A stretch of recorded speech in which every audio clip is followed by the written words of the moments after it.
So the PTU is now available to all waves, and I said PTU, not EPTU, not the experimental PTU any longer, luckily. So on Friday night before IAE, we're getting that close. Now this is something that was spotted by a few folks, and there's been drawings all over the internet trying to show off this little space here. But the thought is that this is going to be a ship, and it makes a lot of sense. In virtually every single other hall we've explored, this area right here is prominent wherever is the big star attractions, or at least the big ships they can't fit anywhere else in some cases. But these lights right here, about the shape of a Nomad, can fit in this vicinity, and then some on the sides of it. And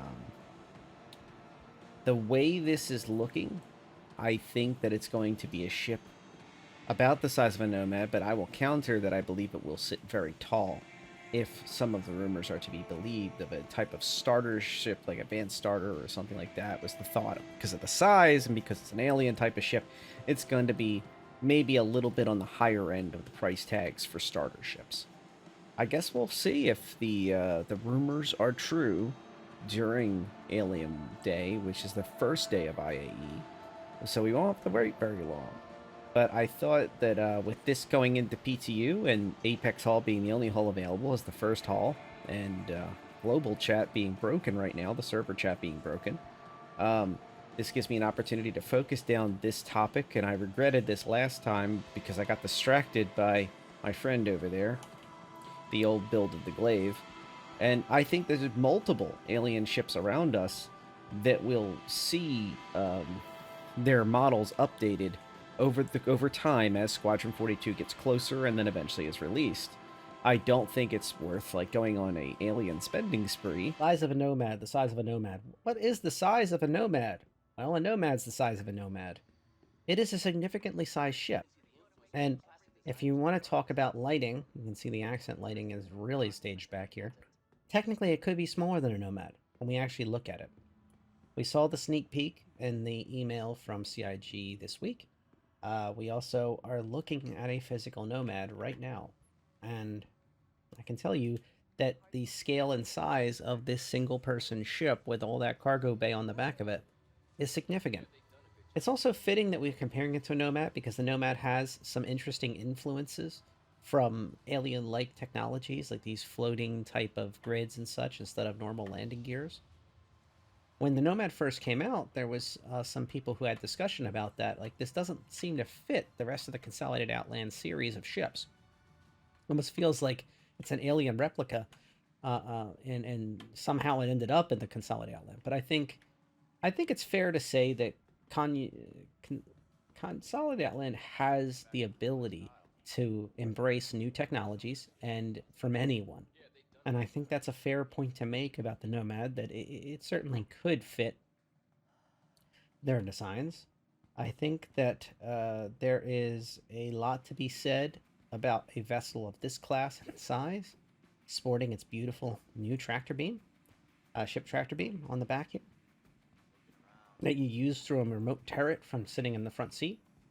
I think there's a lot to be said about this vessel to operate in an environment where you can bring it into multiple places. I do think that a ship of this size that does not have a lot of offensive armaments, which based on what the hints we've seen so far about the possible ship that we are getting, it brings a little bit to be mentioned, though, that a ship of this size and with very little offensive armament is not ideal for pyro. And I'm not trying to damper a ship that's not even out officially announced yet, but I want to set expectations. That ship in general, we're going to have to see what it ends up at, but there's heavy indications that it's not going to be built for combat. It's going to be built for industrial purposes or for just plain pure starter multi-role purposes, and it should be quite a looker. It's going to be significant in size, and it's not going to be able to really get knocked around quite a lot when it comes to combat with other players. So be realistic with it. Avoid the rose tinted glasses effect of a brand new exciting new ship, especially on the first day of a sale. Remember, that's CIG's attempt to try to get you excited about it and pick it up before you see all the options throughout the sale. It will not be the only surprise. That I can guarantee you of. Now, whether that surprise is even more price hikes than the ones that have already been announced, or that surprise is other brand new ships that are straight to flyable, or new concepts, or concepts that have been updated so they're much, much closer to release than we've realized in the past, or new trailers and trucks and vehicles. Just know all your options. Remember, even if you don't buy it the first day, most of the time they have the brand new ship that they're trying to embrace throughout the event. It's for sale, and usually after it as well, a little bit if you're a concierge. And then additionally, a lot of times, even if it is a limited sale for only a day or two, like any other ship, you'll then have the ability to purchase any of them on the last days. So you have your last days of the show where they celebrate all the best in show, and that is when you can purchase it yet again. So, Nomad size, alien class vessel. What does that look like? Well, this is at least the size and scale of a single crew or two crew, possibly, alien class vessel that is Nomad in size. Here is a Nomad on the show floor on the same year. And this is what you can expect if it is indeed this size. This is late Saturday. There was another 7 GB build I'm still searching through to see if there's anything new. It could also be that some of the new stuff is in the next days, so to speak, of the test throughout the weekend. But these hover bikes are still backwards, facing towards what seems to be their camp, with no other signage added. And the sign that is there is off to the side. It's offset. If this was a single sign, it would be in the middle. I'm kind of becoming a broken record. I understand that. I'm going to drop it, but just something will be here. It's intentional. In testing, the F7A MK2 is still on the floor. I will note that now it still has that 0 AUEC if you look in the bottom left corner of your screen, but it is still not rentable. I've had people really ask me a few times now in comments and Discord and such, why do I think so strongly that this will be possible to be a purchasable ship or an earnable ship or something like that? And my answer is yes, the F8C. I think that the F8C is one of those ships that has really become like a kind of a breakwater for a lot of people. And it's not just because of its name. It's not that. Yes, I understand the civilianized thing, and I do agree with some of the comments I'm reading about the civilianized kind of moniker needs to go away.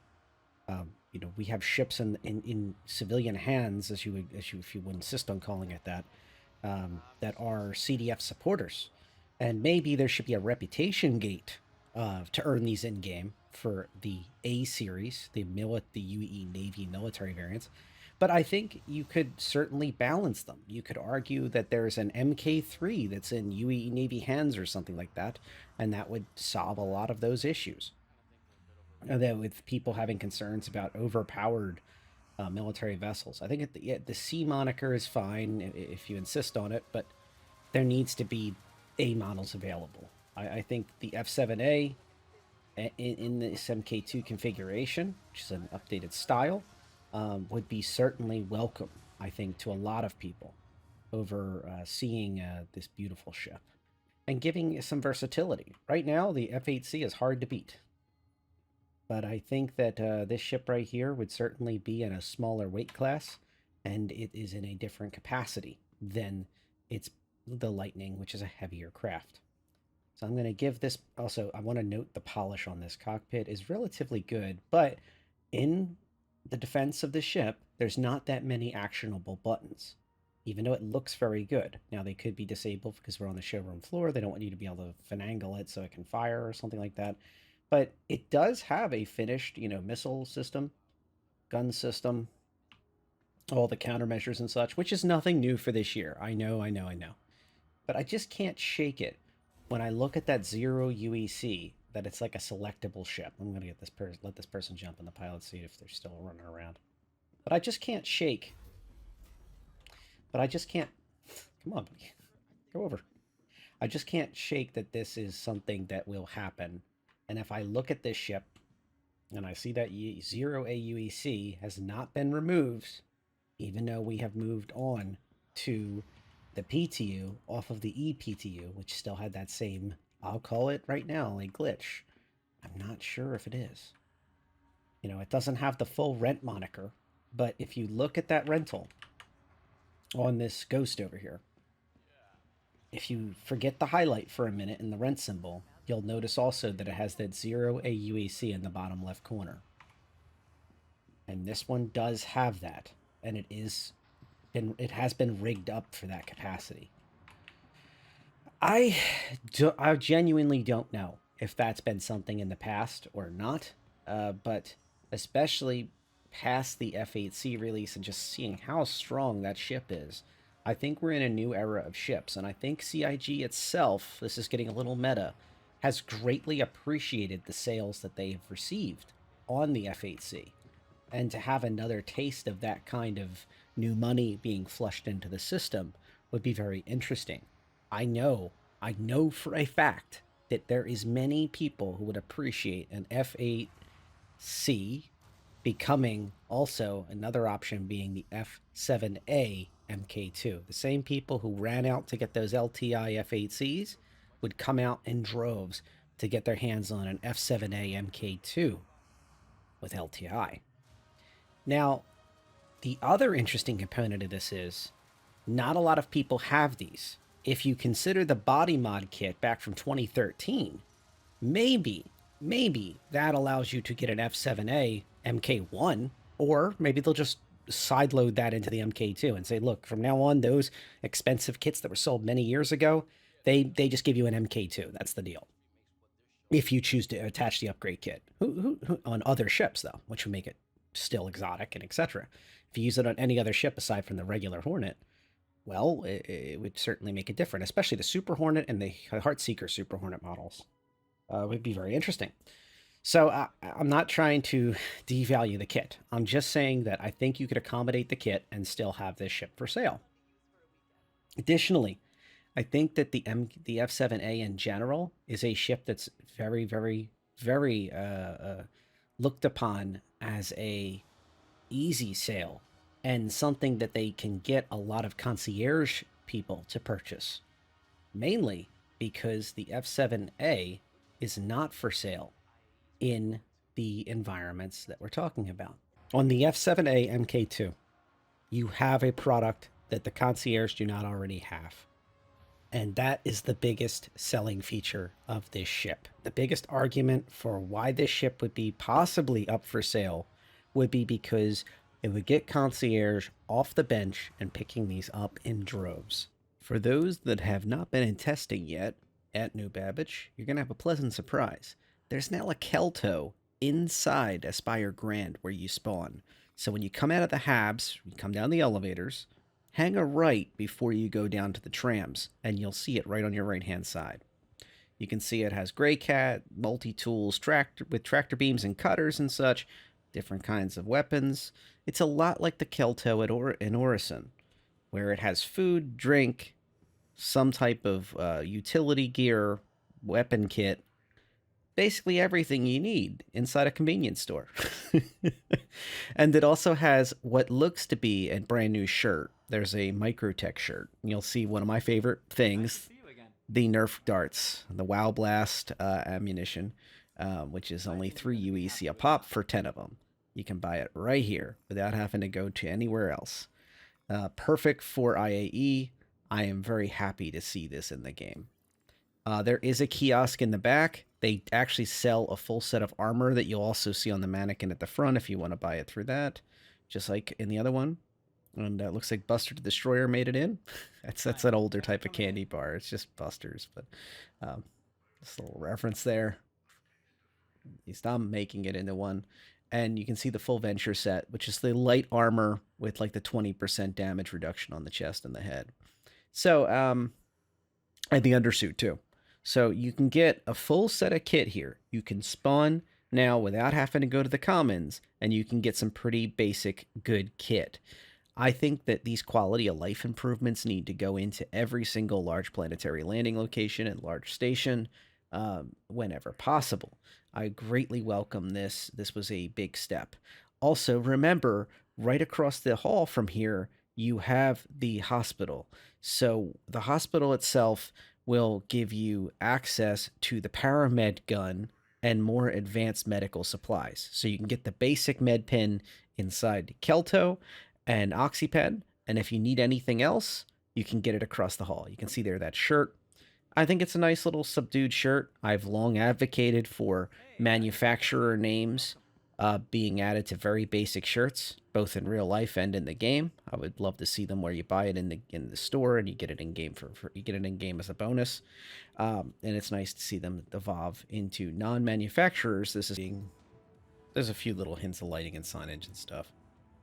And I thought I'd show this off because this giant block of ice is actually older than you think. We're in the 2953 IAE, and if you look at this in-lore thing, this block of ice was actually crafted in 2891 by a dedicated artist on behalf of what looks like the inspiration of the CEO at the time, Microtech's Magnus Tobin. And mistakes feed the furnace of innovation. Pretty cool. Reflecting the city around it, the sublimate evokes the interplay between cold and creativity that are hallmarks of the life in New Babbage. Well, I'll tell you something, it's always something to me, and the reason I'm bringing it up is because it's in a place that very few people ever get a chance to come out to. You kind of just stop at the bartenders, get annoyed they don't work sometimes, then you just leave Wally's bar and you go back on your merry way to the spaceport. But in the case of this is the loading screen for MB. When you go into New Babbage and you pick it as your starting location, like you will be for CitizenCon, IAE.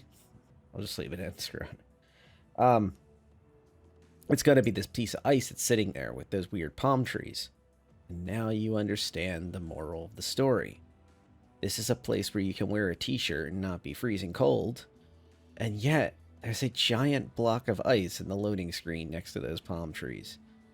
It's always been a fascinating thing, and I've actually had one person ask me about this when I was recommending for them to load it in New Babbage tonight. So I figured, you know what?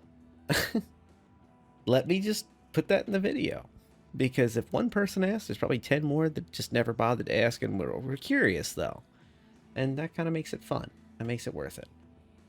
I wanted to note again that we have these interesting effects on the outside that we've seen for the past few builds. And this is carried over from me, PTU to PTU. I don't know if it was before then, but this looks, at the very least, this looks a lot like the effects that are outside of Checkmate Station and Pyro. So either Checkmate Station and Pyro borrow these for their stuff. It's those metal shards and all the other debris outside and all the little pieces of rock dust, etc. And this is being used for snow and ice and such effects. Or the other way around, this has been updated by the work that was done for Pyro. And in the lighting of the outside of this massive facility that the Commons is, we have these interesting new effects. And it looks pretty cool. It's almost like sometimes less is more. You know, when the laser show isn't going on, or if you're at the other end of the Commons, it doesn't have this huge laser system. It's kind of nice to be able to just look out and just watch the snow go by. You know, less is more sometimes. But still, I gotta say, Wally's bar is pretty impressive. And as the bartender still doesn't work while they're grabbing themselves a drink. So this one's doing nothing at all. Let's double check them.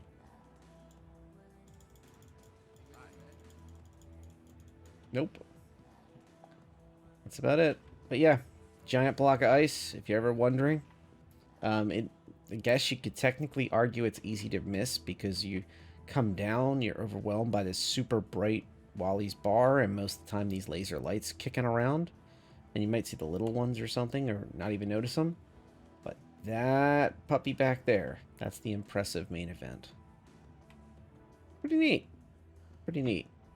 And I totally get it. I think these fine folks here would probably go a little stir crazy, spending almost every day of their lives inside, unless they want to don environmental suits or dodge a huge huge outburst.